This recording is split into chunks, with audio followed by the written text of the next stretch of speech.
Good morning.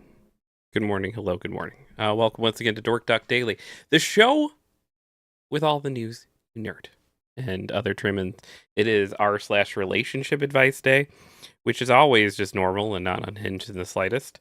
That always just goes well. Good morning, Sam. Congrats on first. Good morning, Mello. Hello. Welcome everyone to Friday. We made it here.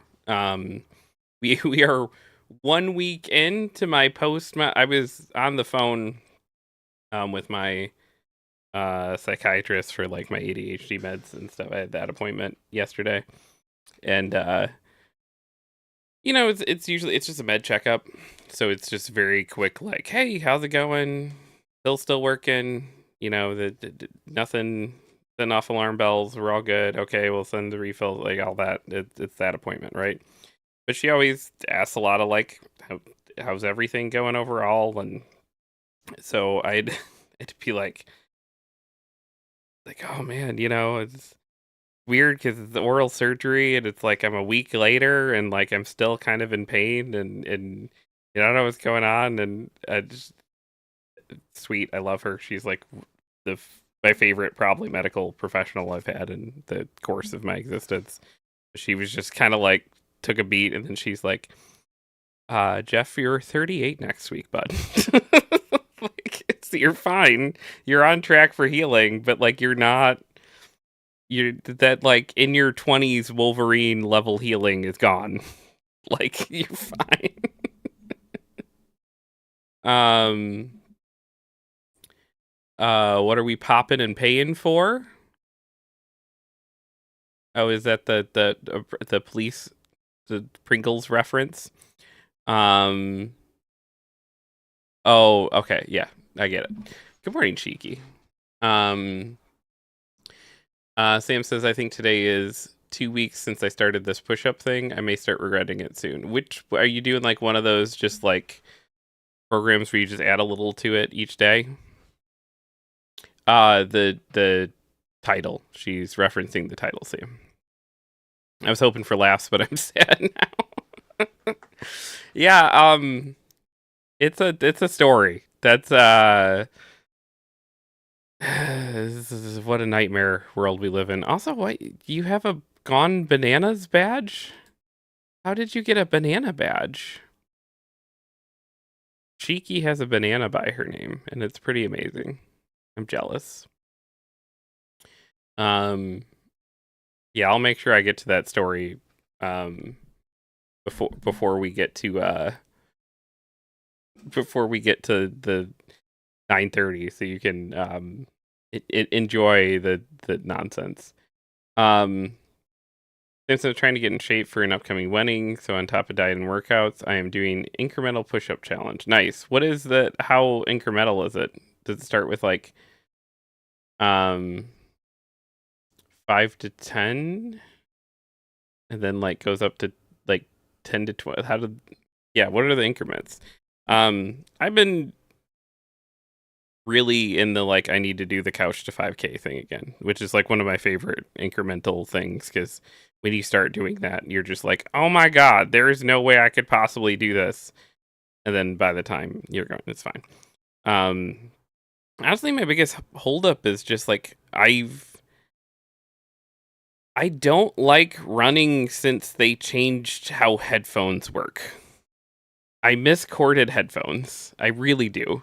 I really, really do. And I know I could still get them, but to get them to work with my phone, I have to get a stupid adapter thing, or I have to buy like really special headphones with the stupid lightning end thing, and I just bumps me out, man. Um,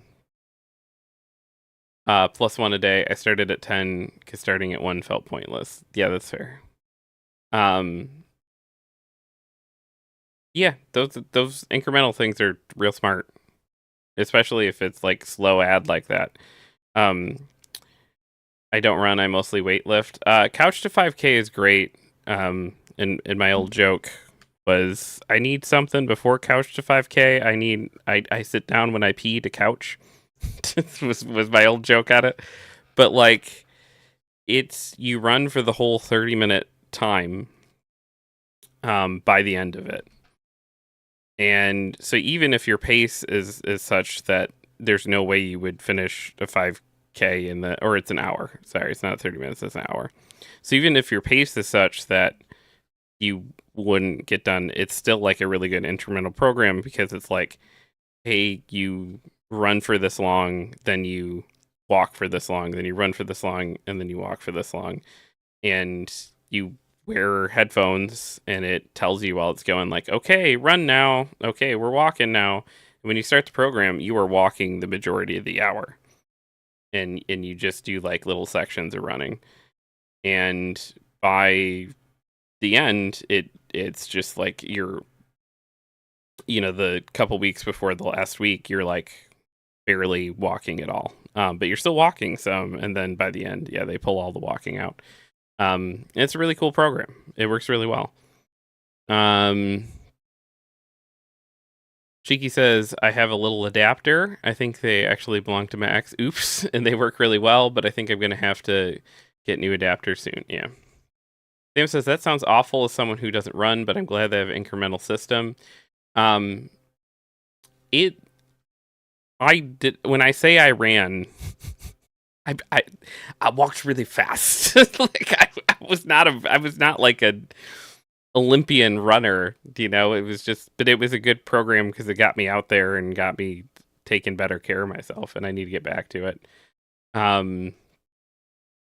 Mela said, LOL Sam, you won't or you can't. I mean, I think with that program, I think anybody can do it.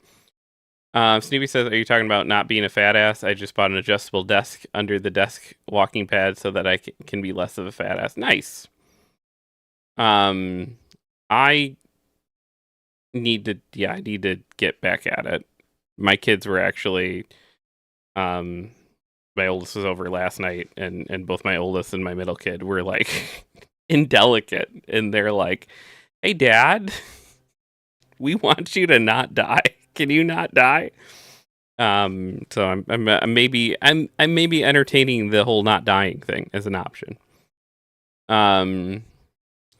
Sam said undiagnosed because I don't have doctor money, but I think I have sports-induced asthma. Even back when I played soccer, I felt like my body was trying to suffocate me. So, like, if we're being chased by zombies, the adrenaline will push through and I will run to safety. But I can't just run for the sake of running. There is... I don't know if it still exists. It did back in the day. There is there is a thing that incorporates the couch to 5K thing into zombie storyline where it gives sounds and signs of stuff of zombies chasing you. By the way, that exists out there in the world. So you can pretend you're being chased by zombies, and that's why you have to run. And that sounds like I'm making it up. That's literally a thing that you just happened to accidentally say. Like, you could have said anything. There's not one for being chased by, like, wildebeest or something, but there is one out there for, like, a zombie. Oh my god, zombies are chasing you. Flock of seagulls. And I run so far away. She says I need to see if I can find the stepper thing here and use it while I watch a show to get myself into it. But then I also go to my bed immediately if I need, instead of being out somewhere and having to walk home. Sam said, oh, it was a band name. Yeah. They had the cool, weird haircuts. Got there in the end. My favorite thing is, like, when it was Rex Banding Day this week, which Empire Records is an all-timer for me. I love that movie so much, and that makes sense. A lot of my personality probably comes out of that film. But I was Rex Manning Day, and I was like in Sam's chat, and I was like, by the way, happy Rex Manning Day to anyone celebrate. Also, I know Sam will have no idea what I'm saying. It's fine. You saw Flock of Seagulls last supper? That's awesome. How is Shiki says, dude, homemade bagels are so fucking good. How does one make a homemade bagel? How does that work? Explain for the class. I don't know why I said cast. Easy as fuck. All right, maybe I need to start making some bagels. I've been threatening to make bread for a long time. I bought some yeast. Because like growing up as a kid, there was just always yeast around because my mom would just get those they like they looked like condoms and they connected together in one big daisy chain. There's always one big daisy chain of packets of yeast, and I used to just bake all the time. And now every once in a while, I'd be like, I'm gonna make some bread, and then I go into our pantry and there's no yeast, and I'm like, ah, and that's how that goes. So I bought some yeast, and then I think it's in there, so I just need to like go for it one of these nights.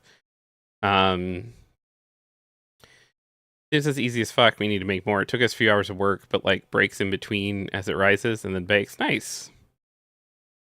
Yeah, I used to make cinnamon rolls from scratch. I used to make pasta from scratch when I was a kid. And I couldn't do anything other than like egg noodles, but I could do them. And now the thought of doing that just seems insane because I haven't done that in years. And whenever I do just like make something from scratch, Selena stares at me like with this like wonder of like, what is that? Didn't come out of a box. What are you doing? And I'm just like, this is how I don't know. This is how you cook, make things. What do you mean? What am I doing? Because I don't think I'm that good at it. I just have done it before, and it's like, don't you follow instructions? Shaky says, mix up dry and wet ingredients, knead it, put it in a bowl, let it rest, take it out, punch it down, form circles, poke hole in center, boil in honey water. Toss in oven, done. Snoopy says, yeah, homemade bagels are easy. $1.29 at the local bakery. No one puts enough onions in the everything bagels. It's frustrating. And so to be able to control that would be nice. I gotta, don't forget to take them out of the oven. There'll be a fire. That's an important step. Has to be the local bakery though. Yeah, we have a decent local bakery here. They don't do a lot of bagels. They do donuts, and Selena and the kids like their donuts better than I do. I really like their cinnamon rolls though. They're solid. Also, onions suck. I was in that camp for a long portion of my life, so I'm very sympathetic to that stance. I no longer share it, but Shiki says yes. The honey water activates the flour yeast, and it makes the outside more caramely. Oh, that makes sense. And crunchy, and then the inside is chewy and yummy. Cheeky says onions make me sick, so they do kind of suck. Are you allergic to them, or you just don't like them? Cheeky says you got to get the stinky foot cheese Asiago bagel. Asiago's good. It says we have a friend opening a bakery, but not local at all. Not local the slightest. Yeah, everyone fly to the Philippines. It's just Addo Beard. I don't know if this is actually him, but we're trying. Yeah, that's him. Mass Effect Legend nailed it. You're allergic gives me yummy. Oh, I'm sorry. I have worked in restaurants with several people that couldn't even be like in the kitchen while onions are being cut. Like they're that allergic to it. And it's always that thing that the young 18, 19-year-old managers at all those restaurants hire will always be like, what do you mean you can't be in here while you're cutting onions? You're making that up. And then you watch the person just break out in hives. Like if they're wildly across the room. But like that chemical that's released when onions are cut it's pretty powerful. When I worked at Burger King and we had to cut fresh onions every morning, they gave you goggles to wear while you cut the onions, and I think I was the only one there that was like, hey, that's not how this works at all. Like you need nose plugs because the chemical goes in your nose. Has nothing to do with your eyes. And then they're like, oh, okay. I completely forgot you played Unforgiving. Tummy, I read it as Tummy, didn't I? What'd you actually say? Gives me yummy troubles. Okay, I read yummy, but that's fine. Yummy and tummy it's good. Snoopy says I actually hate onions. I just think they're overpowering flavor.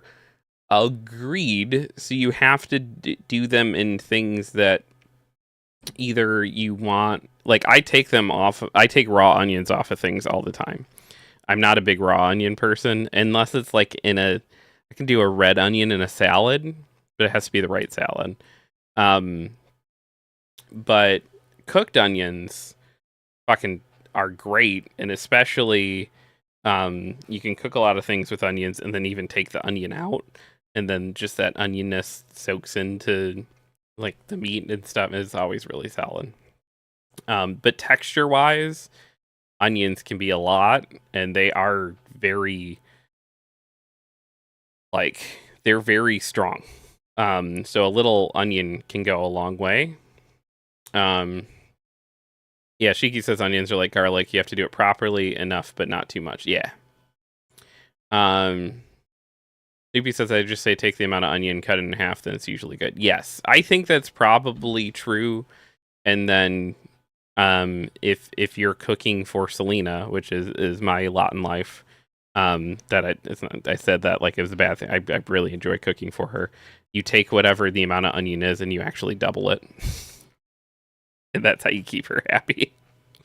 And it's it's the only way I can make sure she eats vegetables every day. It's just loading things full of onions. It's fine. I literally now put like from someone who used to do that rule, the take the amount of onion and cut it in half. For just like everything, especially kids are always like, ew, onions. Or I would like so finely dice them so that the kids didn't know they were in there. Now I put a whole onion into almost every dish just because that's Selena's palate for whatever reason. She's like a very, she's the first anxiety ridden texture eater I've ever met that has like very particular things whose safe food is onion. Normally people that have safe foods and onions don't mix at all. And one of the unique and beautiful things about her is she has onion as one of her safe foods. It's wild. And so we use a lot of onions. Mel says I use onion power, but not actual onions. Yuck. That's how I cooked most of my 20s. Yeah, because you want the flavor, but yeah, the texture of onions can be a lot. Snoopy says, but I don't like stuff like French onion soup or caramelized onions. No thanks.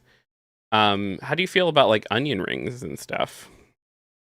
Do you remember the first time as a kid you ate an onion ring? And it looks like everything you've ever enjoyed. It's like, oh my god, it looks like all the things full of cheese and other good things, and then grab it and it's just an onion in the middle.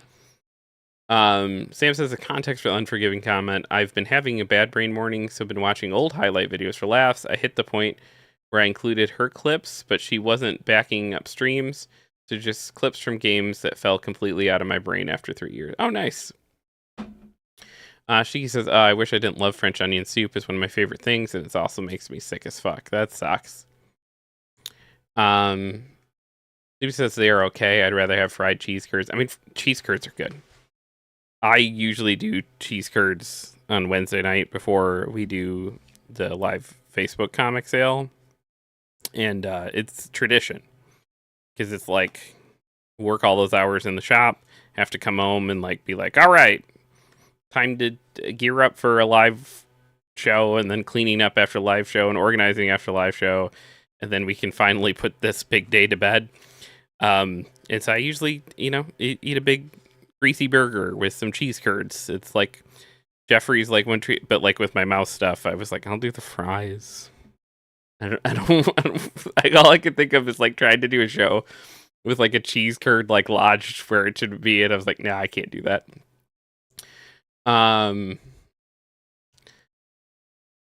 Yeah, that's cheese curds are delicious though. We theoretically covered news on this show. We got some weird articles today, so let's get into it. We have a whole segment for all the news you heard. We like to call it the Daily Quack.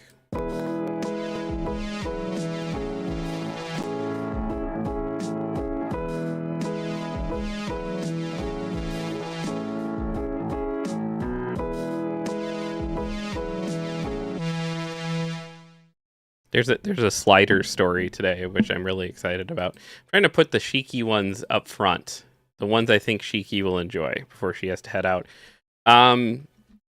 Enjoy is a weird word for this one, though.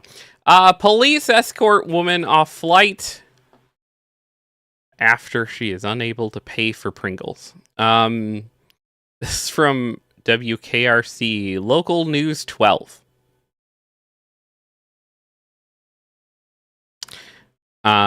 Gloucester, England.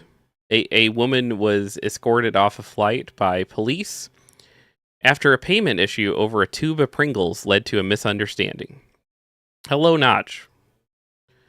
Who says, so already the story doesn't super show me. I paid $8 for Pringles at Newark Airport back in November. Gross. That's so much. Also, good morning. Or afternoon, wherever you're at. A woman was escorted off a flight by police after a payment issue over a tube of Pringles led to a misunderstanding. Anne Marie Murray, 55, was on a flight from Tenerife to Bristol on March 28 when she ordered Pringles, water, and a Coke, totaling seven, I'm guessing pounds, it says in parentheses, $7.64. However, she was unable to pay as the in-flight card machine failed to process her payment, and she had no cash. Mirror and Gloucester Live reported. Okay. I wasn't disruptive. There was no raised voices, said Murray. I was just doing my best to pay. I tried to tap and pay, but the machine didn't work. They tried with another machine, and when it still didn't go through, I offered to get cash when we landed, but they said they couldn't do that. Murray's partner offered to return the Pringles, but the crew declined. I thought it was a joke when the crew said they had called the police, she said. I was shocked when the police came on board and we were asked to leave. It was so embarrassing. I did everything I could do to resolve it. Ryanair stated that the crew called ahead for police assistance after a passenger became disruptive.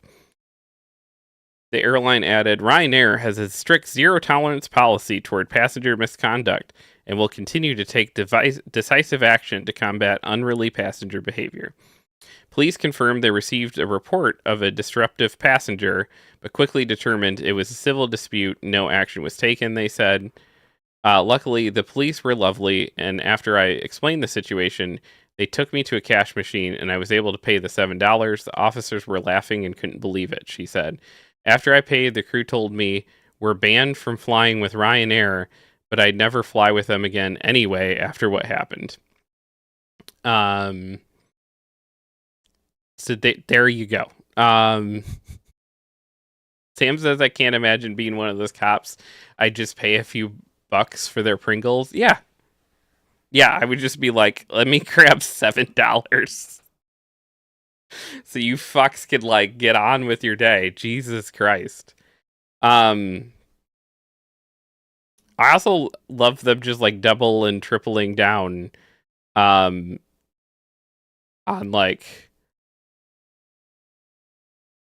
these like terrible PR positions of just like, well, we have a zero policy. Like, this is, you guys done fucked up, but it's air travel. What is they don't have to worry about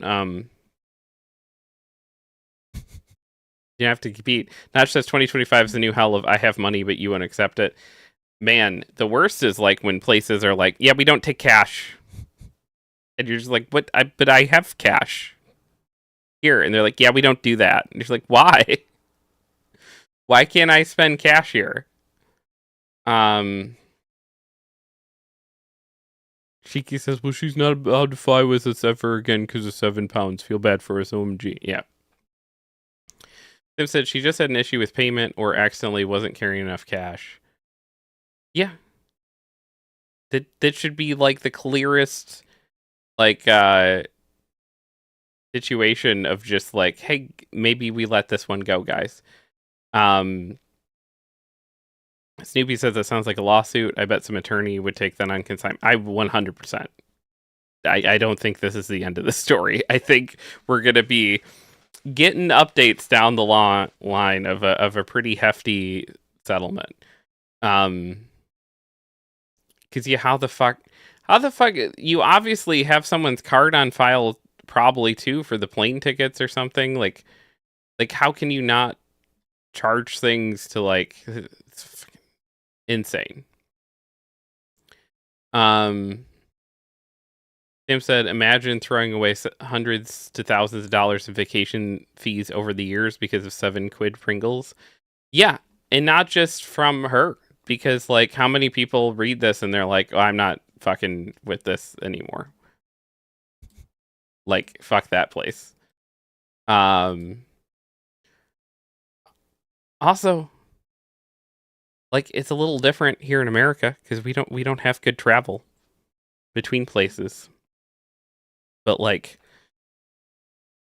from what I understand with life over abroad, there's lots of instances where you can just be like, yeah, we'll take the train. Like it's not really as much of an option here. In America, we have really shitty travel. We're kind of forced into like car or plane, which are like the 2 worst options. I would love to just fucking hop on a train and like have a high speed rail going across places. Sam says, what do you mean, Jeff? There's no more travel here. Every other country is telling people not to visit anymore. That's true too. Nudge says, I'm surprised they weren't just like, oh, let's settle it when we land. 100%. He says, yeah, seriously, they charge like 300% for an item. They're not losing money on that.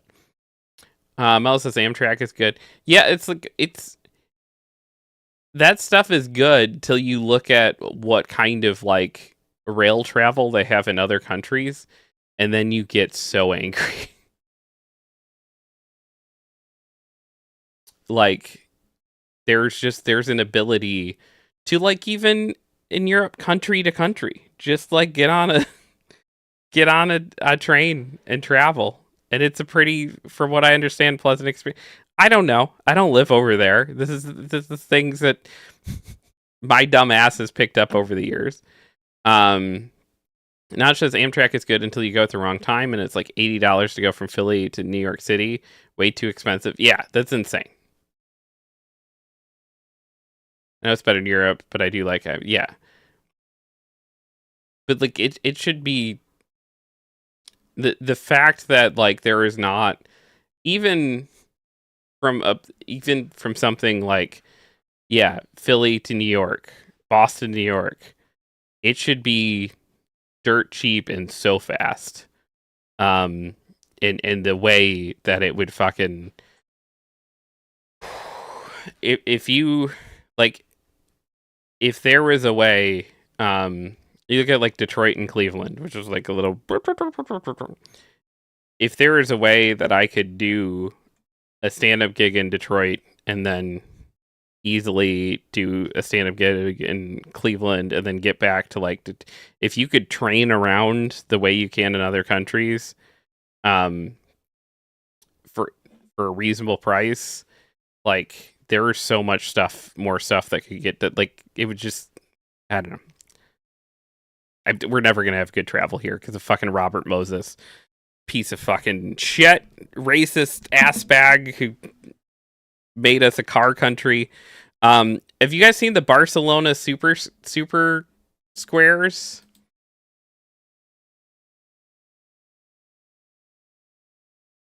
Super blocks. They're called super blocks. Have you guys seen this? They are taking sections of Barcelona and they are putting them entirely Um, they're putting all car travel and car parking all completely either outside of it or underneath it. So the only way that you can get anywhere in that block, it's usually like a 4-block radius, is actually by walking. And so they're just taking sections and forcing it to be all pedestrian traffic again, and it's amazing. Yeah, they basically, it's 9 blocks. So they take a 9-block grid and they make it so no cars can go in it. This is, I'm reading from City Changers. This is Michelle Castorelli. Recipes for Superblock. Take a 9 blocks on a 3x3 grid, close all the inner streets off to cars, divert all traffic to the outer streets. That's a superblock. What happens is that all the inner streets become pacified. You create an island of walking space, green and quietness without claiming extra land. When the architect Salvador Rueda first proposed the concept of superblocks in 1987, he called them super manzanas. Manzana means apple in Spanish. It referred to the shape of Barcelona's blocks. They aren't quite in squares. Like most blocks in grid-laid cities such as New York or San Francisco, Barcelona's blocks look more like octagons, and the edges are smooth. This creates more space.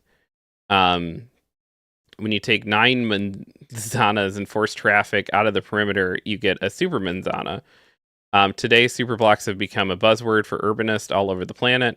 The United Nations recently recognized them as an effective climate solution. They fucking rule. This is my new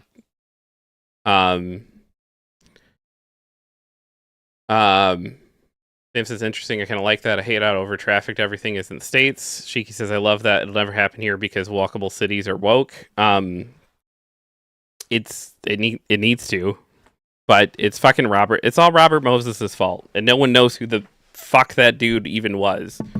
But he's responsible for the hellhole that is our car-based country. Notch says, I miss living in a walkable woke city. Yeah, walkable city sounds amazing. Shiki says, all right, Sam says, I want a super block. Yeah, I'm there.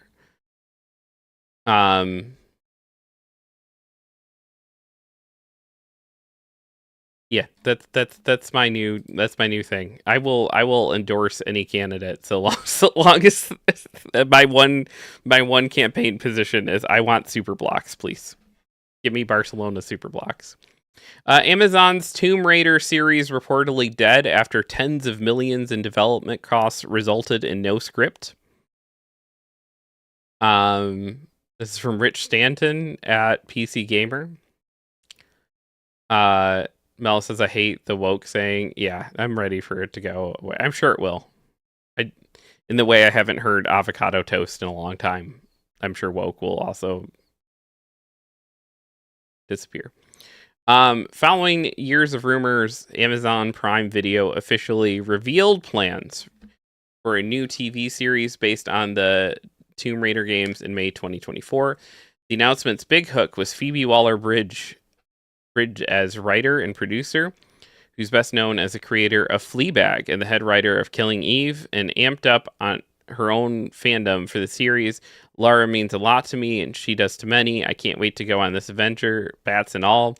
Well, it was a nice idea. The Daily Mail now cites a source saying that Lara Croft's mooted small-screen adventures are not going ahead, while another source is even more unambiguous. The project is dead. Neither Prime Video nor Waller-Bridge's representatives have commented. This is not the first time rumors have swirled around the production, and whether fairly or not, the fingers point at Waller-Bridge's scripts, which were apparently delayed for some time and then judged unsuitable for the project. You're going to read a lot of stuff like this over the coming whatever, right? Be highly suspicious. There's going to be a lot of projects that don't happen, supposedly, because artists were prima donnas. And don't get me wrong, sometimes artists are prima donnas. It's a chance that, like, she was coming out and being like, well, I want this to come. right? That there's a chance that that's true. But the endless money font that was streaming has dried up. There's less money. And then everyone thought when not I'd say everyone, but all the suits thought when Trump got elected that was going to turn some money fonts back on, and that hasn't happened because of all the tariff stuff. There was like a little surge, and then it's quieted back down now, right? So like you're gonna read about a lot of projects that get shut down, and no one ever, no like thing ever blames the networks, right? But you're gonna read a lot of things talking about like how shitty writers couldn't deliver scripts, and sometimes that's gonna be true, but sometimes it's not gonna be. So like, be very careful. Shiki says, I hate it, Mellow. The alt-right ruins everything. Yeah. Yeah, because it started with cool as fuck people of color using that word to represent, like, using woke. Yeah, it started with cool as fuck people of color using woke as a term for someone who, like, knew what was up. Who like, knew kind of the reality of the world and the life we live in and everything, right? And it was then co-opted by, for lack of a better term, good white people. And then it was co-opted by, for lack of a better term, bad white people. And now that word sucks. And yeah, we should have just let them keep it. Like most things. We cannot be trusted. God damn. This is not the first time we've swirled. Prime Video signed up Waller Bridge to a megabucks exclusivity deal in 2019 worth $20 million a year, but since then it has produced no shows or films from the creator. That deal was made under the aegis of Jennifer Salk, who also greenlit and was overseeing the Tomb Raider project, and was then the head of Amazon Studios until just last week. Waller Bridge grew up playing Lara Croft Tomb Raider, said Salk in 2023. We think it's going to be a huge franchise for us. Puck's Matthew Baloney, in an article focus on Salk's time at Amazon, makes the whole thing sound like a huge mess. Tomb Raider, which Waller Bridge has been working on and which Salk was personally overseeing after announcing a series pickup last May, has now gone through 2 writers' rooms and tens of millions of dollars in development costs. There's still no script. Amazon is yet to officially confirm cancellation, although also in development is a new Tomb Raider game from series veterans at Crystal Dynamics, which is being developed on Unreal Engine 5, and hold on to your hats, folks, will feature mind-bending puzzles, a wide variety of enemies, and be a new chapter in Lara Croft's story. There's no release date yet. I really liked those remake games. I could use more of that. I don't think I ever need a TV show or a movie. That's fine. I could use more of those, the remake series games. I really like those. I mean, they're basically just more Uncharted, but I like Uncharted. They should do the fucking dinosaur thing. Take the remake into some of the silly places that the originals went to. Cheeky says, I love the reboot game so much. Yeah. Sam says, do you ever feel bad for fictional characters? Like, yeah, often. Shiki also says, yeah, just another instance of racists taking AAVE, I don't know what that referencing, and co-opting something from the people they hate and using it against them. It's gross. Bigots need to grow. Yeah. Seems to stop putting them through hell, let them retire. Lara's worked hard enough. Lara's amazing. Those reboot games are fantastic. The first one has some issues, and just like it's a little too much on its depictions of her suffering, specifically, especially if you die. and they toned that down by the next games in the series. But the story in that first game is so strong, and it's just the Uncharted formula. And why when Microsoft was like, "We're gonna make an Indiana Jones game," they didn't just use that same formula. I have no idea. It's so smart. Just Tomb Raider stole it. They were like, "Hey, we're a Tomb Raider thing. This Uncharted formula would plug perfectly in what we're doing. Let's do that." I don't know why. Well, I know why, because they took the Wolfenstein studio and put it on it, and they're like, I don't know, we make first person games. Let's try it. That game's fine. It's just it should have been a third person action game. African American vernacular English. Okay, thank you. Yeah, I was ignorant to that. Sam says franchises make me very sad for the characters we love, but Suits are like, we need another Crisis quick. If I was a protagonist in any series, really, I would think about just calling it quits. That seems like that should be like a sketch on something. like you're like, I'm just gonna leave the Avengers. And shit just keeps happening. Or I'm just gonna leave, like, I don't want to be Lara Croft anymore. Mel says, I like the last movie. First two were good, but silly. Yeah, they're fun in a silly way. I own the first one on Steelbook, because of course I do. And I've almost bought the second one on Steelbook. I don't know how many times. I don't even like that movie, but I'm like, I have the first one. Shiki says, yeah, for sure. I love seeing the series, seeing Laura being in the spotlight again, because she inspired so many games and movies with strong women in them, powered women of all generations, and gets to the same now for new generations, but watching her suffer through series does hurt too. 10 minutes into Uncharted, actually, I'm just going to marry this hot woman and play video games. Yeah.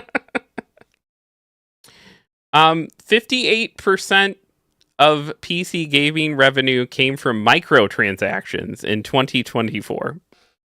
Just in case you were starting to feel good about the world. This is from Mike Straw over at insidergaming.com. Sam says, I don't know, my brain is like, let good things end while they're good. We don't need you to milk every dime out of a franchise. Looking at you, Pokemon, everything. That is my biggest, like, and people think I'm absolutely insane because of, like, where I work and the people that come in there with it. It's like, I'm of the opinion that the best thing that could have happened to Star Wars is for there to only be 3 Star Wars movie, and the only better thing that could have happened is if there was only like 1 Star Wars movie. You know, all of this, the just constant onslaught of every franchise to just like muddy the waters and silly, and it was always that thing that it was like, we had a perfect world. We really had a perfect world for these franchise things, which it was like, there was like, hey, you like Star Wars? There's 3 movies. Cool. I want more Star Wars. Awesome. There are all of these like novels. There's all these like games. There's all this like other stuff, and they exist over here. And if you want to do all that, it's all there for you. There's a playground. You can go play. Awesome. I want to go play. Cool. And then that meant that the people that I just want to watch these 3 movies. Awesome. These 3 movies exist for you. But they've taken that pool and they've turned everything into that. And it's just, it's exhausting. There's a reason why more people watched the 3 Star Wars movies than read every single Star Wars book and thing ever made, right? There's a reason for that. And it made things special. And like, when the Phantom Menace came out, it was when there was just 6 Star Wars movies, it was a better world than what exists now. You know, it's and like sometimes I get asked like, oh man, if you were in charge of comic books, what would you do to save the comic book industry? And it's weird because I say a lot of words into microphones and I say a lot of comments on Facebook, and I have to be really careful because the comic world is very small. and shit I say ends up into articles, and that's never not weird, but it happened 2 weeks ago. And it's like, it's never a time that it's like, hey, Jeff, can we get your comment on this? It's always in a moment like this, or if it's like the 2 weeks ago, I was just like talking to a friend on Facebook of like, yeah, we have had a really good year, but I'm nervous about these tariffs. Da, da, da, da, da. And like 2 seconds later, my name's in articles with that in it, you know? It's fucking weird. It's weird life I lead. Anyways, I get asked that question sometimes. And like sometimes they would have like actual people, from these companies like do like, oh, we're going to do retailer surveys and we're going to talk to you and ask you up front what you would do. And it's like they always think I'm crazy. But I was like you all have 70 different Spider-Man comics. What if you just had Amazing Spider-Man? And what if instead of twice a month, it came out once a month? What if it was special when it came out? What if we focused on quality and keeping things special rather than just quantity? What if we did that as all these arts industries? And if you notice, there was a time that it's like it's kind of we're off the peak of it, but there was a time where TV did that, and it's considered like the golden era of television that we recently lived through. And all TV just asked a question of like, what if we focused on quality instead of quantity? And the results were what is considered a golden age of television. So yeah, do that.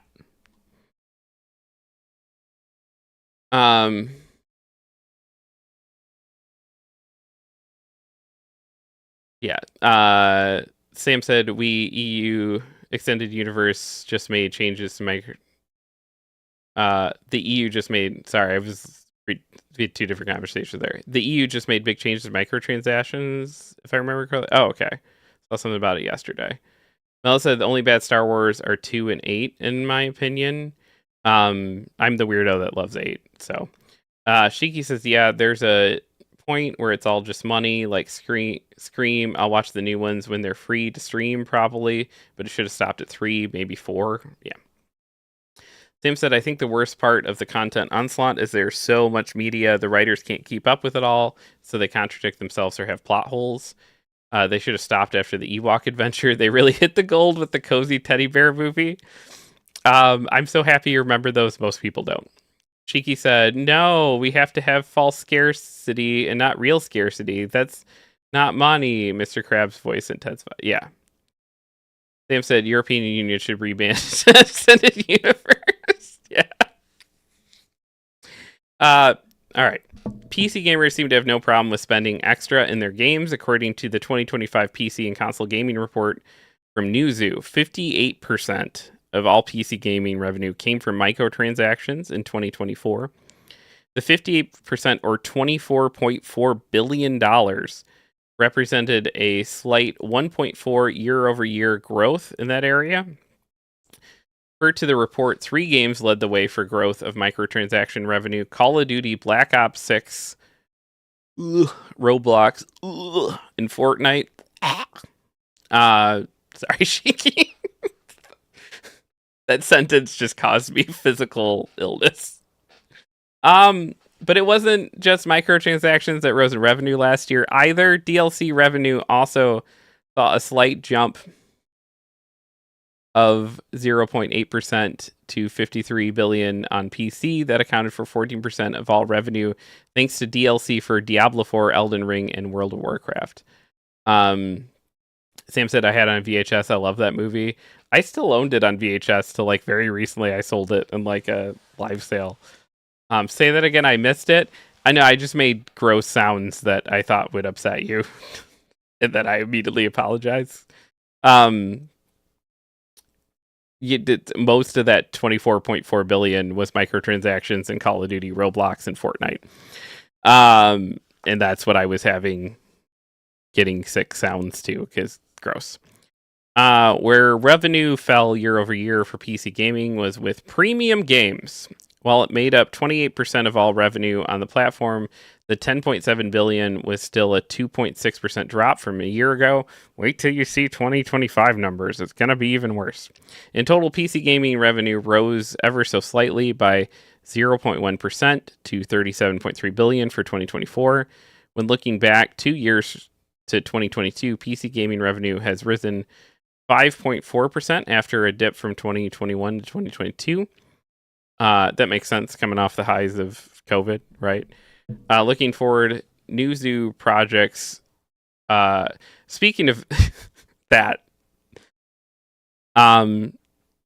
before Shiki has to leave, Shiki, have you seen any of the threads of people trying to explain percentage math to Republicans and how if you go down 10%, but up 10%, how you're not where you started? And they're trying to very patiently explain that math to people that are like, well, the market's back where it is. And it's like, no, if you start at 100 and go down 10%, you're at 90%. And then if you go up 10%, you're at 99%, which is one less than 100. You're not back where you started. And like, just people be like, no, you go down up 10, down 10, up 10. It's the same. And they're trying so patiently to explain this concept. And it is, I'm screenshotting some of it just so if I have a bad day, I could just sit and read it.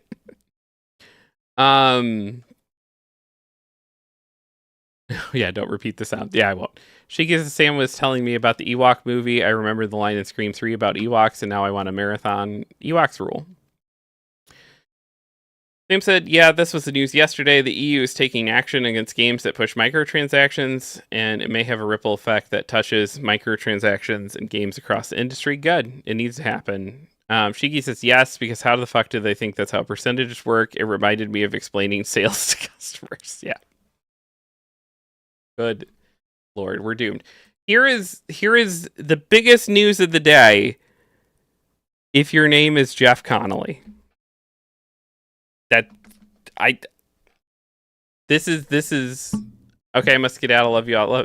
Love you, Cheeky. Have a wonderful stream and day. If your name is Jeff Connolly, this is huge news. This is big. Sliders. Jerry O'Connell pitches Sliders reboot starting point after season 2. If NBC Universal gives a green light, Slider star Jerry O'Connell pitches that the reboot series should look at the first 2 seasons. This is from Tom Chang at Bleeding Cool. This is one of those articles where this is so early in this process, it's probably not news. Why is Jeff covering it then? Sliders. It's only Jeff's all-time favorite show that brought him joy when he was 10 years old that no one else remembers. One of the Mela says after they killed the one guy, it went downhill. Yeah, a lot of Sliders went downhill after it left network TV and went to sci-fi. And so this reboot is proposing just ignoring all that. Sam says EU does so much for consumer rights, and I don't know how many people realize that. Like when I was reading TOS, it was like, you don't have rights to blah blah blah, but if you're in the EU, we have to give you notice and do so and like so many sections of terms of service. Yeah. Simpson, did they slide downhill though? No. Sam, Sliders is maybe the greatest television show that has ever existed. Mel says Maximilian. Yes, played by John Rhys Davies of Gimli fame. It was a show with Gimli, with Jerry O'Connell from Scream 2, which would mean something to Shiki, but she's gone already. I'm trying to think of what else Jerry O'Connell was in. It was a show in which it was like a Star Trek type show, right? Where it's a sci-fi show where every week is a new like adventure, right? But the premise of the show, it was one of the first things I ever saw where like the whole concept was interdimensional travel. And it was a kid in his basement had like that was a college student had figured out interdimensional travel, and they were just like testing it, and they then were like, cool, it worked. In their first test, they go and then they come back and they're like, holy shit, I went to another dimension where lights are green. Green light means stop, and red light means go. Whoa, what a crazy thing. And then their second experiment of traveling, it's a much more dangerous world, and it puts them in a situation where their like device gets broken, and so they're on this constant quest of like trying to get back home. And they have no ability to choose which place they're going. So every week they're like in a new dimension, right? Sam said you're surprised you didn't say Quest to Glory. Fair enough. So one week they would be like, here is an episode where actually Britain won the Revolutionary War, so all of America is under British rule. And here's an episode where actually sports aren't a thing that has culture in a zeitgeist.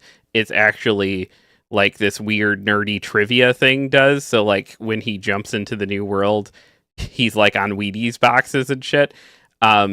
Here's a world where there's like almost no men, and all men are like under lock and key. And so when they jump in, it's just like, oh my god. It's an amazing show. If you're 10 years old and what year did that come out? 1995. Yeah, so I wasn't even 10, I was 8. That makes sense. If you're an 8-year-old in 1995, it is the greatest thing you have ever seen. And you have no notes. Sam says I was barely 1. Look at this shit. Look at that. Also, look how bad the quality is. Morning, Northern California. What are you doing in bed? Meet Quinn Mallory. I gotta fly. In school, You're supposed to be the brightest of the bright, the best there is. he's a dreamer. Mr. Mallory, you might at least give me the courtesy to pretend that you're listening to me. At work, he's a slacker. I'm not that late. The man just fired you. But in his basement laboratory, My attempt to create the world's first anti-gravity device has taken a bizarre turn. Anti-grav, something else, definitely. he's a scientific genius.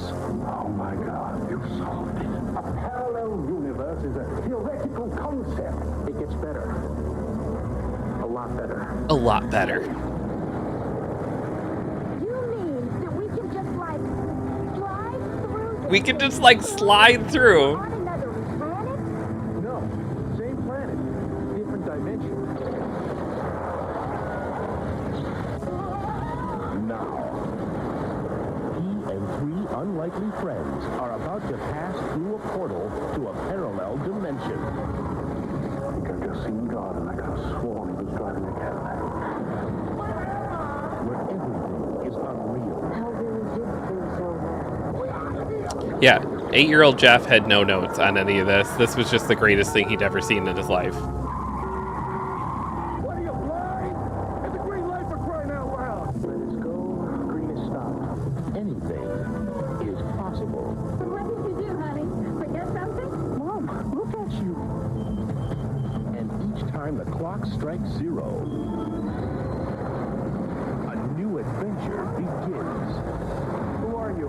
Isn't it obvious? I'm you. Wild, huh? I once stepped onto an earth where there's no crime or hate. No one was afraid there, Quinn.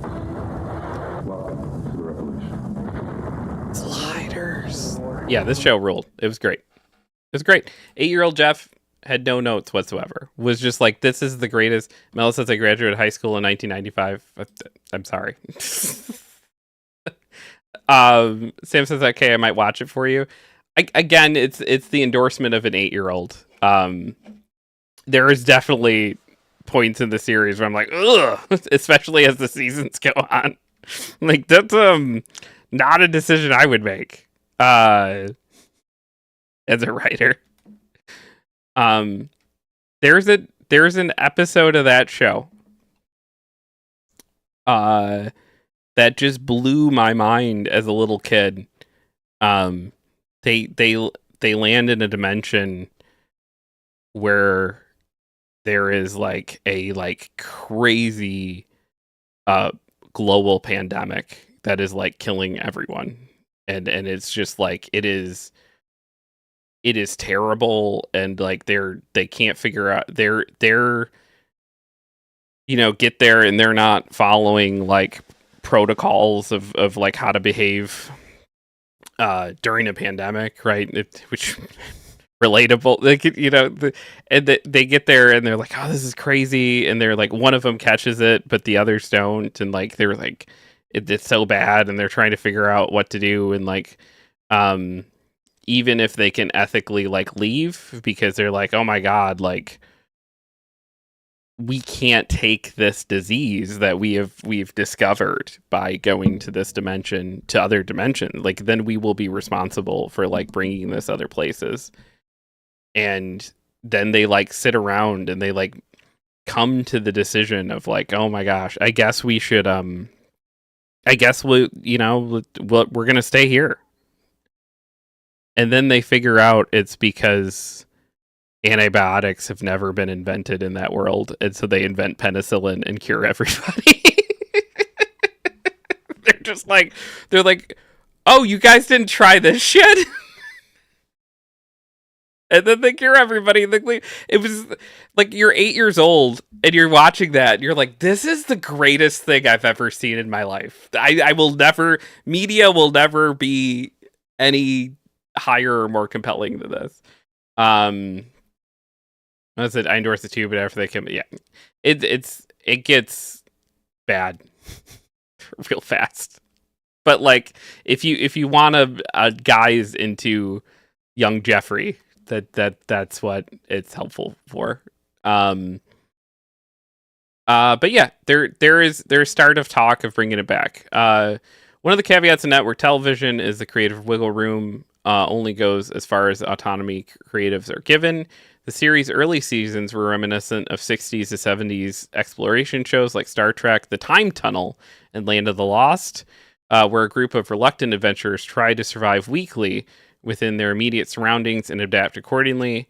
Created by Tracy Torme and Robert K. Weiss, Sliders made its debut in June 1998 on Fox. If it's 1998, yeah, I was 11 then. So on Fox, turning out weekly adventures of Quinn Mallory, Jerry O'Connell, his best friend Wade Wells, Sabrina Lloyd, and Professor Maximilian Arturo, John Rhys Davies, and reluctant traveler and Motown great Rembrandt Crying Man Brown, played by Cleveland Derricks, as they try to survive various dimensions of Earth, encountering various threats before the next portal is ready to send them to what they hope is home.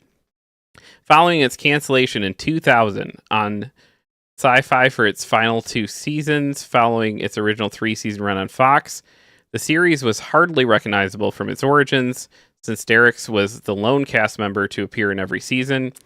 O'Connell, who left after season 4, had an idea of rebooting the series if current IP holders NBC Universal show any interest, at least where to start. I love my experience and everyone involved, but come season 3, we all had new bosses, a lot more guns /CGI /explosions. I personally preferred the first 2 seasons, O'Connell wrote on social media. If we ever reboot, that's the direction I would go.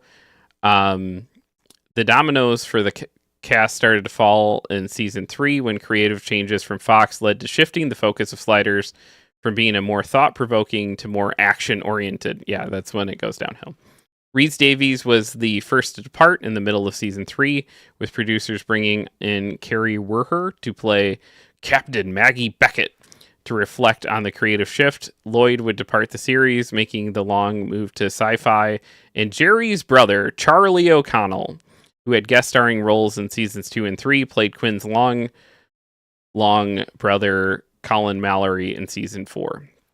Both O'Connells left before the 5th and final season, with Robert Floyd playing a variant called Mallory, with writers scrambling to find a way to write off both actors as a freak accident during a slide that changed Quinn while Colin was lost. Tempe Locke was introduced as Dr. Deanna Davis, as the series focused on one of the series' earlier villains, the Cro-Mags, a militarized race who conquer various Earths and see the Sliders as a threat. Since Torme's passing in 2024, fans have wondered what the future holds for Sliders, given its cult status. For now, O'Connell was just happy talking with his castmates again, telling Bleeding Cool, "It was so fun to see John in Orlando at a con. I hadn't seen him. He lives in New Zealand now. He did all the Lord of the Rings movies, but man, I hadn't seen him since his last day on Sliders, and that's not okay." He said, "We caught up and went out to dinner. He's got all kinds of plans for a reunion and all that sort of stuff. I'm letting the professors sort of take it from here. All the Sliders cast are on an email chain," which that's adorable. "And that's it. We're on an email chain and we're talking." Technology has advanced leaps and bounds in the 25 years since Sliders ended its original run, and retconning the foursome's adventures since season 2 isn't such a radical idea, especially in the age of streaming when the drive for ratings isn't so dramatic as it used to be. Yeah, it would be cool. I don't think it's going to happen. I fucking love that show. The first 2 seasons of that show are a special, wonderful thing. And yeah, if you pretend it ends with season 2, you have a great time. Smella says I endorse it, but after they kill Max, it kind of went down. Yeah. It was already starting to show somewhere, because, and again, it's always studio execs, right? That come in and they're like, man, it'd be great if we got rid of all of this thinky concept stuff that made 8-year-old Jeffrey so excited, and instead made action. Fine. Okay. Every Friday, we read relationship advice. We go to the bowels of the internet, the hive of scum and villainy that is Reddit, to find relationship advice posts to read. And they're always, not unhinged at all. They're always like very chill, very calm representations of humanity. Here we go. My 23 female boyfriend's 26-year-old male ex-girlfriend, 26-year-old female, is creating TikTok videos about me. What can I do? My boyfriend and his ex-girlfriend broke up about 1.5 years ago. She has a substantial following on TikTok and frequently posts about her journey of moving on from him and her new relationship. A few months ago, she began browsing my TikTok profile and inquiring about me through mutual followers. She requested to follow me on TikTok. I accepted her requests, subsequently following her back. About a month ago, she posted a TikTok video claiming to have broken her leg and required surgery. I work in the healthcare field at our local hospital. For some reason, she believes that I provided medical care to her while she was undergoing treatment for her leg. In one of her videos, she mentions that the surgery was performed at an outpatient surgical center I'm not affiliated with. Last week, she posted 2 more TikTok videos alleging that I violated HIPAA by sharing her medical information. She claims I took advantage of her while she was under anesthesia. She also mentioned that she reported this incident to the management of the surgical center, and they are currently investigating the matter. Sam says, WTF. Yeah. I am concerned about the potential consequences for my medical license. I was not involved in her care. I'm not employed by the surgical center. I reported the videos on TikTok, but if they stated that they stated that they did not violate any community guidelines.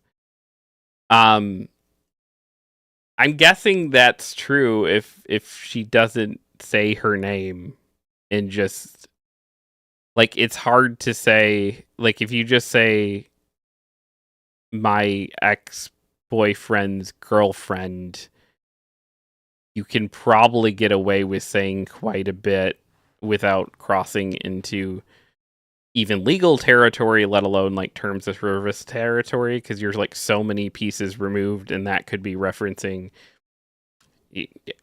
Who's to say what ex-boyfriend you're referencing, right? Like there's a lot of. I'm not saying it's okay. I'm just saying that like I could see how that would be hard to nail down by terms of service. Sam says, I feel like it's pretty easy for the higher ups to see this guy didn't have any access to the place doing the surgeries. Yeah. Notch says, I said 5 years ago, everyone has a story. I take that back. Sometimes we don't need to tell all of our stories. Fair. And it's not a dude, Sam. It's another woman. It's like, so it's this girl's current boyfriend's ex-girlfriend is making TikTok videos claiming all these things about her. So it's in real crazy clout chasing territory. There's TikTok is insane. There is so much of just like, I'm the teacher that got fired for doing this. And then you're like, oh, that's insane. And then you dig the slightest bit and you're like, oh, this is a 100% made up thing. That's like 90% of TikTok, it feels like. It's crazy on there. Or the people that stage like fake breakup scenes and stuff like that. It's just like, what are you guys doing? Like, I don't understand it. Tips says, oh, sorry, I'm half here. Whoever's being accused higher up should be able to easily verify if it's even possible for them to have been there. Yeah. In regard to the concern for my medical license, yeah. No, that's fair. She has a long history of mental illness, including schizoaffective disorder. Schizoaffective disorder? What is schizoaffective?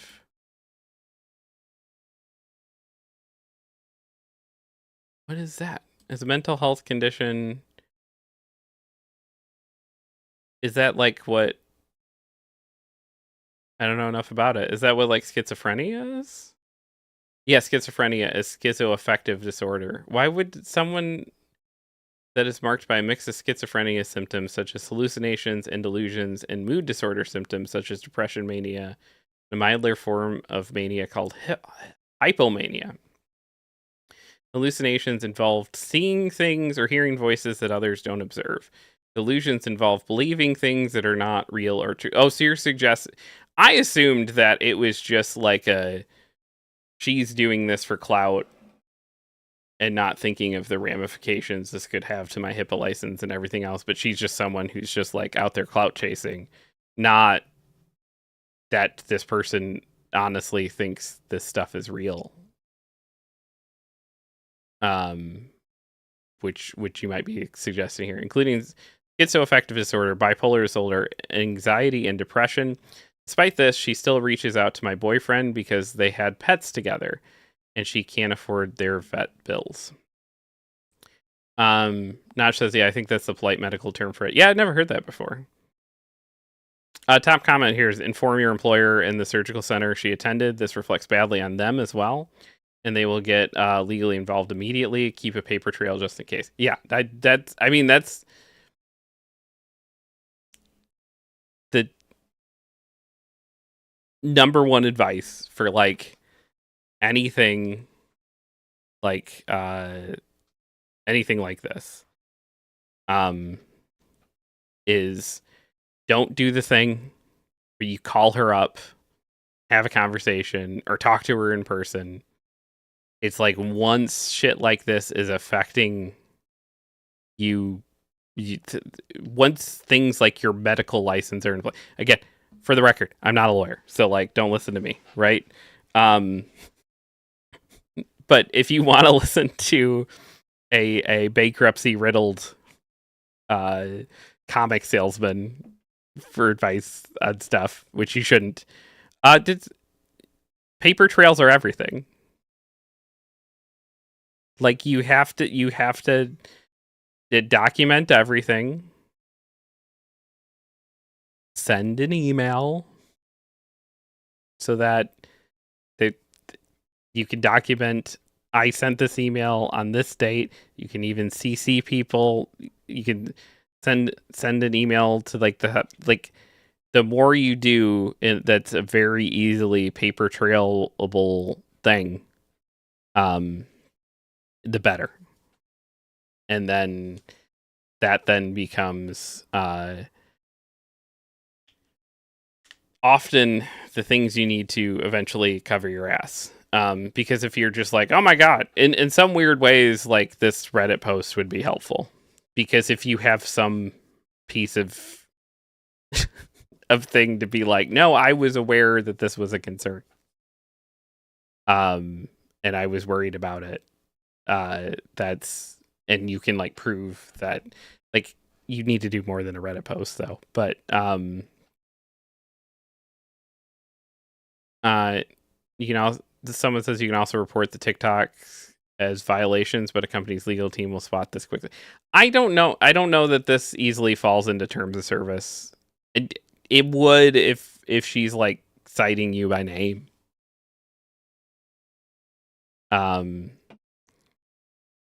But I think the more important, more pertinent advice is, this is someone you need to, as a couple, go no contact with. I don't care if there was shared pets or whatever is being used. That's not a safe person.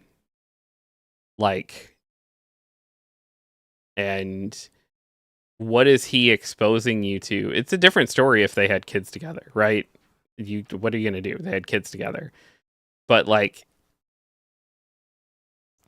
he's gotta step up, and you guys have to be a brick wall that she's not able to get in contact with outside of, you know, legal means. Right? Like it needs to, this is not someone you need to have in your life. That's crazy. Sam says stuff like, this is why I don't let people close to me. The internet is a wild place. Yeah.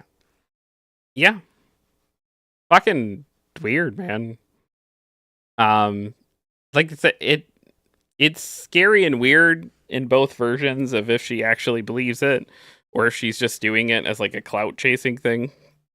It's like both instances. It's kind of like, what the fuck is going on?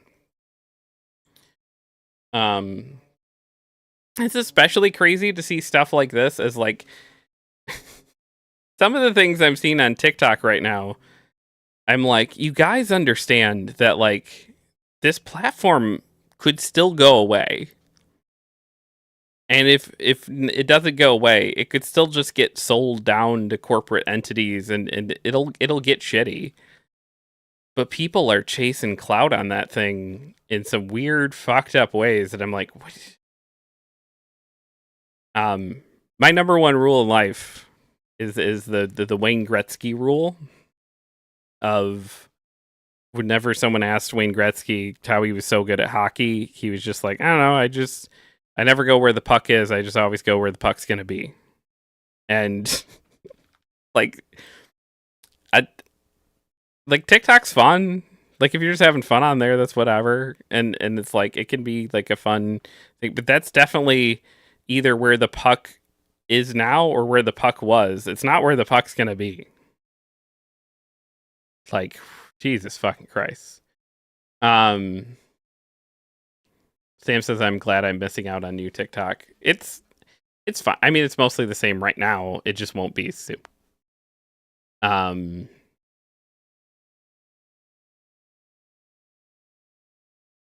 This person says, you need to protect yourself legally and professionally. Talk with HR, meet with a legal rep. This woman could ruin your entire future. I don't think so. Which someone says how the OP is not affiliated at all with the surgical center, that this person had surgery at all, and they would have to. All you have to do is like, again, I'm not a lawyer, so like, don't. I'm not giving legal advice, but like, I don't understand how this person could ruin your life. Like, you're probably fine, but like it would it would probably behoove you to like document everything, like, prepare for the worst but hope for the best. You're probably fine. But like, prepare for if something goes awry, but like, and if it keeps escalating. I would also like, there's no reason you need to be following this person or they're following you or whatever. That I would cut off all contact. Like, that's just not something you need in your life, personally. 35-year-old male, was planning to propose, but should her 29-year-old female support for Trump make me question it? Yes. I don't know how. I don't know how, and it's weird because usually you see the stuff work. I haven't even read the post yet. I don't know how you do a relationship in which one of you is Democrat and one of you is Republican right now. I don't know how that works. I don't know how that makes any sense. I love a lot of people that still think and feel and vote that way. Love them. We don't have a lot of conversations these days. And some of that is like because of other things, and some of that is just, when we do talk, we don't talk about this stuff, and it's like because there is some distance in those relationships. We're able to have relationships where this kind of stuff doesn't come up. I cannot imagine having an intimate partnered relationship, a fucking marriage with someone in which you guys were voting differently right now. Like, that is, and I'm the biggest like, hey, don't chuck people out of your life just because they vote another way person. And people get mad at me for it. People want to take my Democrat card away from me all the time because I'm like, no, you can have a beer with a Republican. Like, the world is not going to come crashing down because you do. And in fact, I'm often someone who finds that important. But there's a big difference between like having a friendly conversation with someone who votes differently than you, having a beer with someone who votes differently than you, having a friendship with, having a business relationship with, is a very different thing than having a marriage with. That's wow. My girl, I 35 male is planning to propose, but should her 29-year-old female support for Trump make me question it? I'm really torn and could use some perspective. My girlfriend, 29, and I, 35, have been together for 8 years.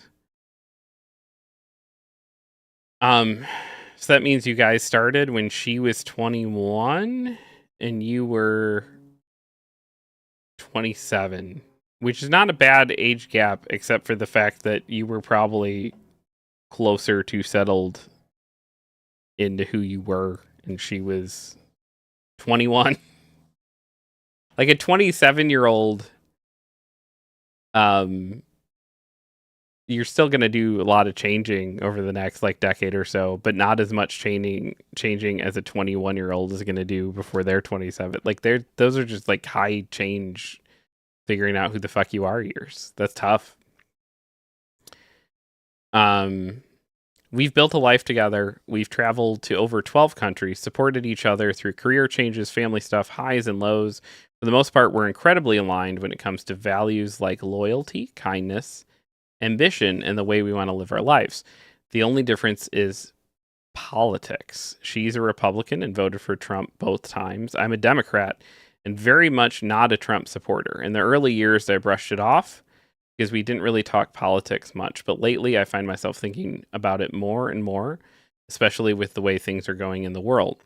It's not that we fight about it. She's not extreme, and we try to respect each other's views.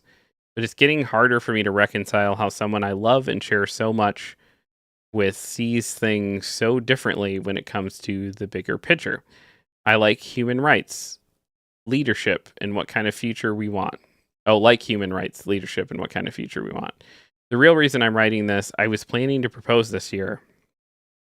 I've been thinking about it for a while, but now I'm starting to second guess everything. Am I overthinking this? Or is this the kind of fundamental disconnect that could grow into something bigger over time? It's a miracle it hasn't already, buddy. Have anyone else in relationships like this been long-term committed but politically divided? How did it play out? I'd really appreciate any insight. I don't know. I don't think there's any. I'm so not usually the you need to break up person. But sometimes I am on these Reddit posts with like it's just like a dude being a colossal piece of shit. But like, and I'm usually the person that's more permissive than the average Democrat of just like, oh no, you can have Republican friends and like who the fuck cares, and society has gotten worse since we've been like since we've become so bifurcated. I don't know. I don't know how you have any kind of like intimate, honest partnership with someone who is in that space, who is drinking that Kool-Aid. So it's a miracle you guys have lasted 8 years. With just how divisive everything has been, and like with everything that's going on, like for me, the second that Roe v. Wade was overturned, all of this became a lot less of an academic exercise, right? Because for forever it was just kind of like, yeah, whatever. Like you guys think this way, we think this way, and whatever the fuck. And it would get real heated, but like you'd be like, oh, we love each other and we care about it. We never, never need to talk politics with anybody, but whatever thing. And it was all like academic and abstract until the moment that which was like a big and pretty substantial right got lost in a lot of the spaces here. And then some states like rallied to like get it back, right? And we're lucky enough to live in one of those states. But even as someone who's like yo, you can still have a beer with someone, like I remember so many conversations when I would say that's one of the reasons why I could never vote in that direction. Regardless of whatever, I couldn't. And the amount of Republicans over the years that told me like, oh, that's not going anywhere. And it did, So, at that moment, it became a whole lot less academic. It became, the stakes felt more real. And I could see how, 8 years ago, you'd feel in a different spot than now. But especially if she's 21, like, you're probably kind of hoping that over this time she would kind of grow out of it, I'm sure. And she didn't. She doubled and tripled down, from the sounds of it. And as quiet as it is, it won't stay that way. Because how can it? How can you look at stuff like that and like not have it, or any of the things happening and have it not get not quiet.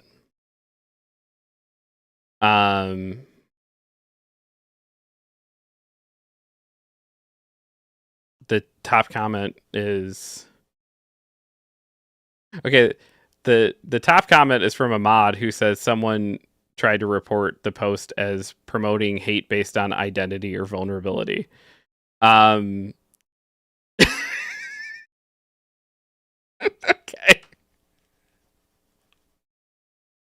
That's my favorite thing of people that do things or belong to clubs that people are like, "Hey, we don't like that." And then they're like, "Well, I'm still going to do it." And then they get really upset that people don't like it. It's you guys are you Trumpers, you're amazing. It's hilarious. Like, you can't handle a post where someone's like, this is pretty calm. I don't think he at once like insulted Trump voters in it. He was just like, "Hey, I'm not into Trump. My girlfriend is. Should I still propose?" Like that's a fair question. That's a fair question if you reversed it. If it was like, "Hey, I really like Trump. My girlfriend really liked Kamala Harris. Like, should I propose or not?" Like, that's a fair question. You guys are not lined up on that issue. How is that promoting hate based on identity or vulnerability? The other top comment is, don't marry someone who doesn't share similar values. Yeah. Which someone says absolutely. It's not just a political divide. It is entire sets of values that are at odds with each other. Who is going to be right when it comes to future disagreements? It isn't sustainable. How are you going to raise your kids? Whose values prevail? How much shit is going to get talked to the kids when the other parent is gone? Yeah, these are all like really. I mean, you might not even be thinking of having kids, but you might at some point. This person says, if you're having doubts, that's your answer. For me personally to do, but that's the other thing. It's just like proposing should be the most sure thing. As someone who's been in a bad marriage, and I love my ex-wife, I do, and I think she loves me. I test it a little too far sometimes, but we shouldn't have been married. We shouldn't have been. We were kids that like didn't know how to like exit a relationship, and we ended up married, and then we ended up with kids, and we went through all those early life levels up thinking just like, well, it'll magically work and feel right once we do this, and at its core, we were two people that shouldn't be together. And I love her, and she loves me. We were not a good relationship, right? Getting married should be the most fucking sure thing you do. It should not have any kind of doubt to it. It should not have any kind of. It should. If you have cold feet, you shouldn't get married. And people don't like hearing that, but it's the thing. If you have cold feet, you shouldn't be proposing. If you have cold feet, you shouldn't be getting married. And that's. It should be the thing that you are more sure about than anything else. And like, holy fuck, I get to hang out with my best friend every day. Of course I'm going to do this. Like that should be, hot feet only, Jeff. Yeah, exactly. Paraphrasing, of course. This person says, quotes the person, but it's getting harder for me to reconcile how someone I love and share so much with sees things so differently when it comes to the bigger picture, like human rights, leadership, and what kind of future we want. If you're feeling bothered by it now, before you get married, it's only going to grow into resentment over time. You're not overthinking it. Marriage doesn't make things easier when it comes to stuff like this. Me and my current significant other went through something similar. I was raised Muslim, and he is Jewish. And the current political news cycle caused us to get into a lot of arguments over what's happening in Gaza. I bet. I'm not going to get into specifics, but it started eating at me, and I let my partner know I couldn't stay in the relationship because we had different views on human rights. I could not in good conscience have a child with someone who thinks human rights for some people are a complicated issue. Talk to your girlfriend and explain how you're feeling. If they truly love you, they will hear you out. My partner at first said he didn't understand me, but that he would try, and for the next few months, I was able to get him to see my perspective. And to my surprise, he came around. I don't know if your girlfriend is capable of that, or if that's something you want, but for me, it saved a relationship. Too long didn't read. Sit her down and talk to her about this seriously. It's going to eat at you over the years if it's bothering you before marriage. I think about what happens if you have kids. If you're okay with teaching your children conservative values, then I'd say it's not a big deal. But if that thought bothers you, do not get married. Sam says, good game for that dude for unlearning that. Yeah. That's fucking huge.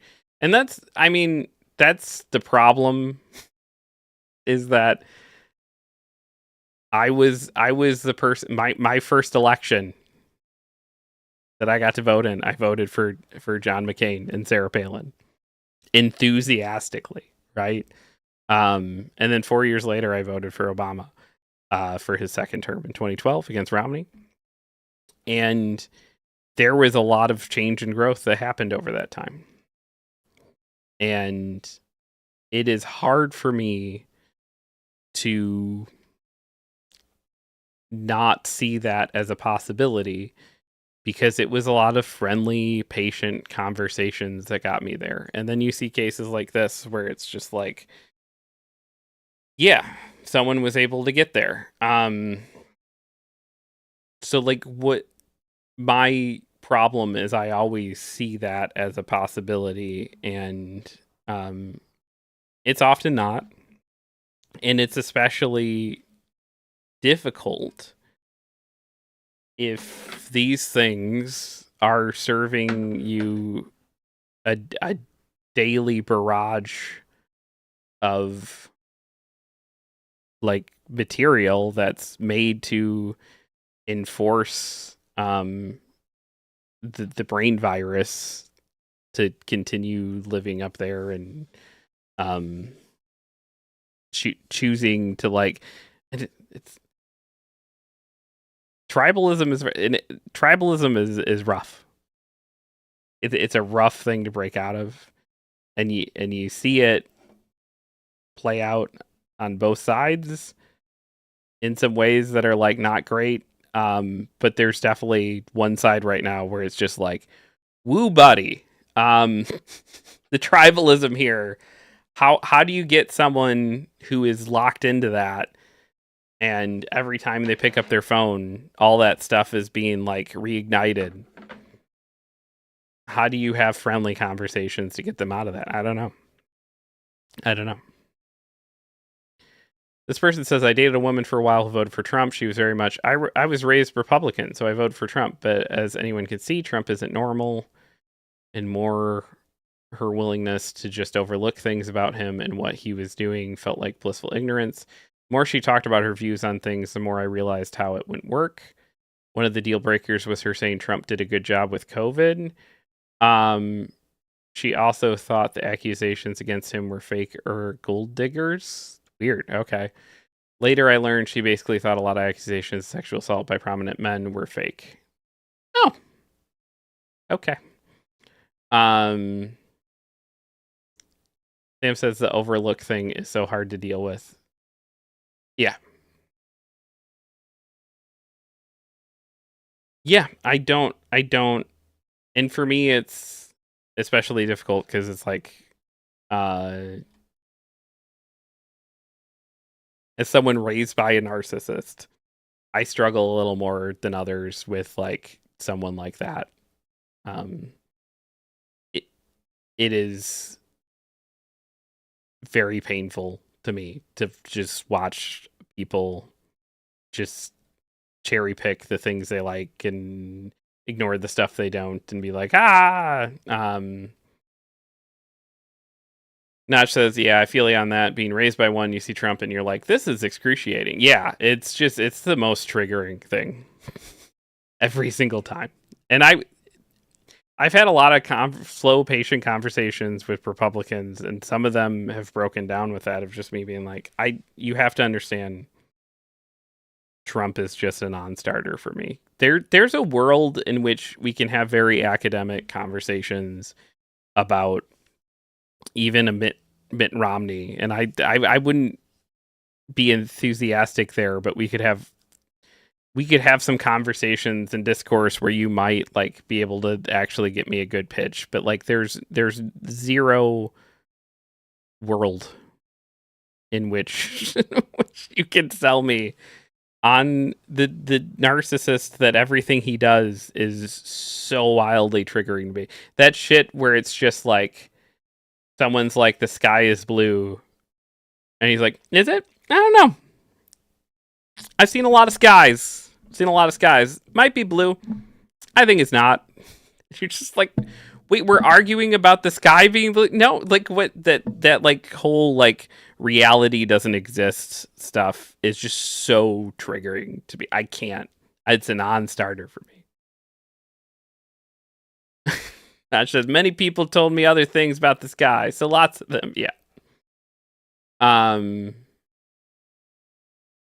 My dad times 200, yeah. Sam says, I hear, oh, I hadn't heard that, or, well, I hadn't seen that, and I'm like, very bluntly, like, you aren't allowed to be willfully ignorant anymore. If you genuinely care about people and communities, you say you do, it's your job to pay attention to what's being done to them.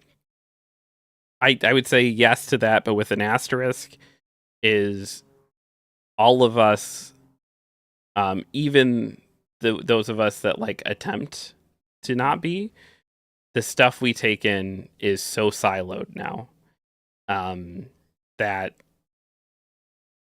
it's hard to be extremely judgmental of anyone for like they're taking in different media than us, right? And it's like if you think about the different mind viruses that exist, and it's like if you send them a link that is on of a news article, there is a thing in their brain that's like, oh, that website. I know to just ignore everything that's on that website. And to be fair, we do it too, right? It's like if someone sends me something and it says Breitbart, like I'm just like, what the fuck, you know? That's we take in different media. And so, like, it's easy to sit here and say right now that it's like, well, on our side, it's fine, and on their sides, it's bad. But, like, over the years of our life, you could see that switch, right? You could see different actors could take over these things and take over these entities. And it's like, and I'm with you, it feels beyond the pale now where it's just like, what are you talking about? Like, what? How do you not know? How do you not realize any of this? But also, I have to have some small, maybe it's a very small amount, but small piece of sympathy of just like, I know how, because I remember when I was in that bubble too. It's hard to get out of the bubble, because like anytime someone tries to show you anything outside the bubble, you are trained to be like, well, I did the thing in Westworld where they're just like, that doesn't mean anything to me. That's what your brain does. Tim says, I try very hard to be patient, but it's very heartbreaking how willfully some people are willing to just ignore all the bad. Yeah. And yeah, media feeds are completely different. I've never even heard of the site you said.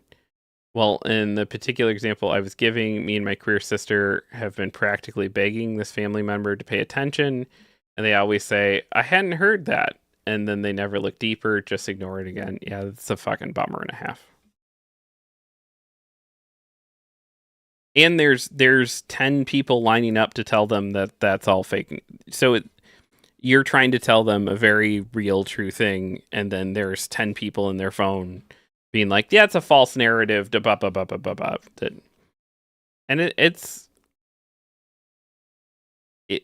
it's so frustrating. I don't know what the answer is. get rid of the internet, I guess. And it's like it was bad before too. It was just bad in different ways, but you could see, different points of history, like propaganda is often goes through like all sort of different forms. This feels unique in just like um just how like the way that you can go down the aisle and pick between 100 different flavors of spaghetti sauce. Like, has that really made us better as a society? This one's chunky. This one's thin. This one's garlic. This one's like, just buy a fucking can of spaghetti sauce, and we've done that to everything in our lives. There's fucking 100 different types of Oreos, and there's 100 different types of news. This is one of them. We're part of the problem. We're one of the flavors of news. Mostly positive, kind of geek leaning. Our progressive politics will come through in it. Is that your flavor of daily news you want? We got it for you on Dork Duck Daily. And that's the world we live in. It's scary. Sam says variety is nice, but too much gives me paralysis. Yeah.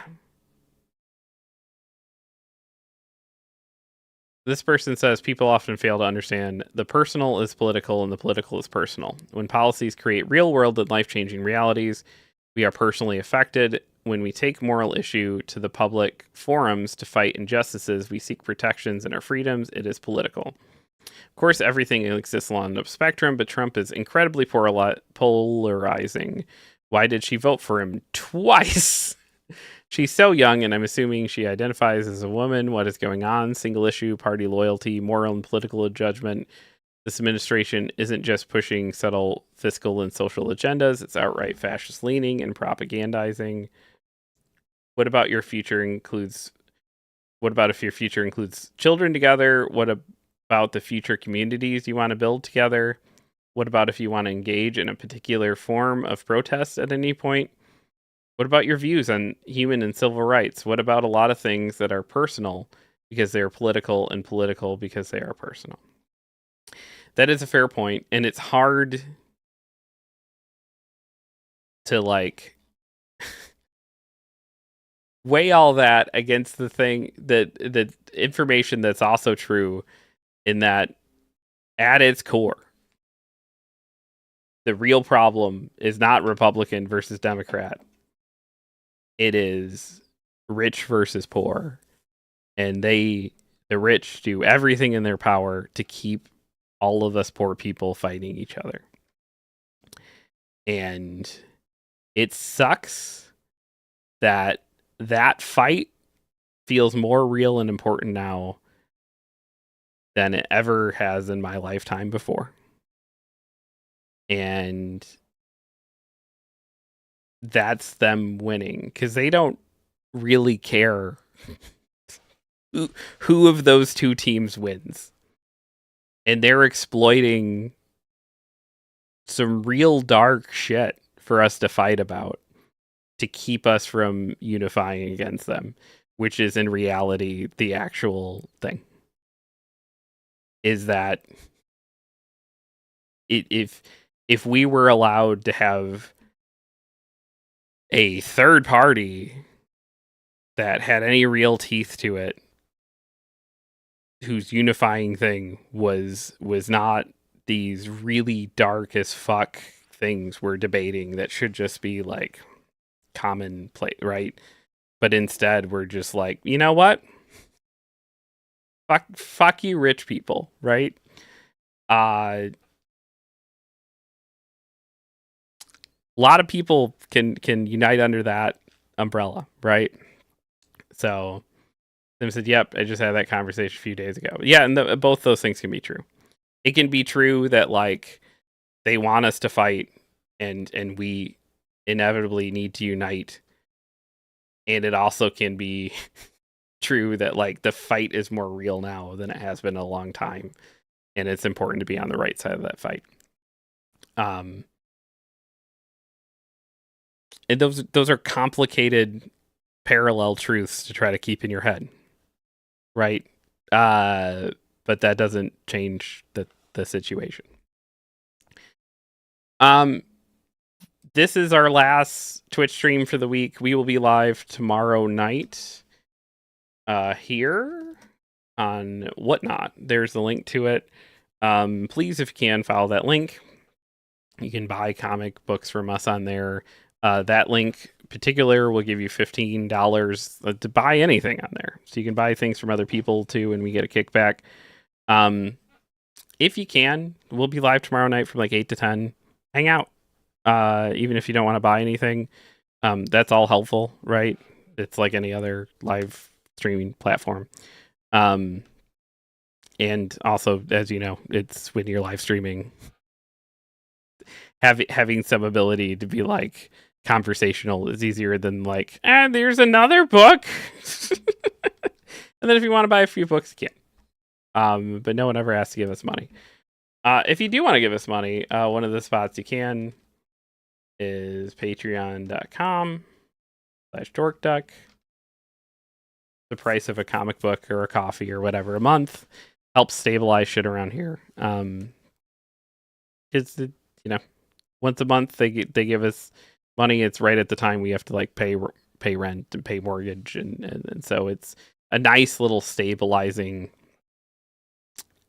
thing in a world that goes right.